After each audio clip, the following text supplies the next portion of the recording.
Les faiblesses structurelles, il y en a beaucoup. Franchement, déjà, il y a une lenteur en termes administratifs, et ça, on le sait à tous les niveaux.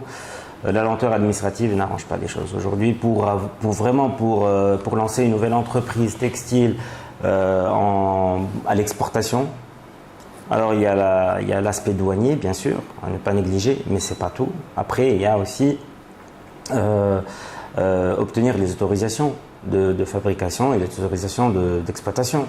Tout ce qui est protection civile, le dossier peut prendre jusqu'à 2 ans des fois, donc on ne peut pas attendre 2 ans pour lancer un projet. L'infrastructure aussi, moi je cite un exemple, la semaine dernière j'ai eu 5 heures de rupture de courant électrique. 5 heures, ça chiffre quand même dans une entreprise, c'est énorme. On fait 42 heures par semaine si on a 5 heures de pause, alors que c'est des heures payées malheureusement.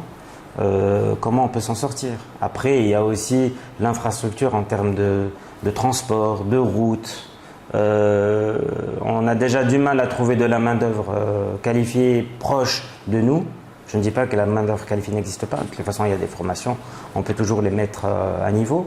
Mais par contre, au niveau de transport, on est obligé d'assurer le transport nous-mêmes. On ne peut pas se substituer au transport public. C'est pas possible.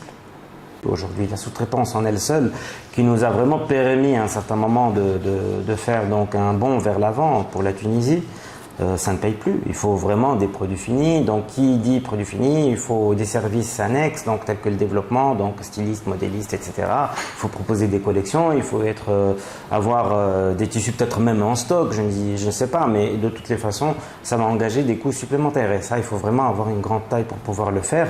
Et c'est la clé de la réussite, entre autres, pour une entreprise. Si elle propose, il y a des pays, par exemple, je ne sais pas, comme les Pays-Bas, comme les pays nordiques, ils demandent donc des collections qui soient prêtes. Vous devez avoir vos propres collections pour pouvoir les séduire. Ils ne vont pas venir par un modèle, voilà, on a besoin de ça avec une fiche technique et puis voilà, on vous donne le tissu et vous faites le reste. Il y a plein d'audits à faire en parallèle, donc l'Ecotex, pour justement justifier de la bonne démarche que vous suivez par rapport au développement de vos produits, que vous ne faites pas n'importe quoi et pour pouvoir vraiment les vendre à l'étranger. Donc il y a beaucoup de travail à faire en amont par rapport à ça.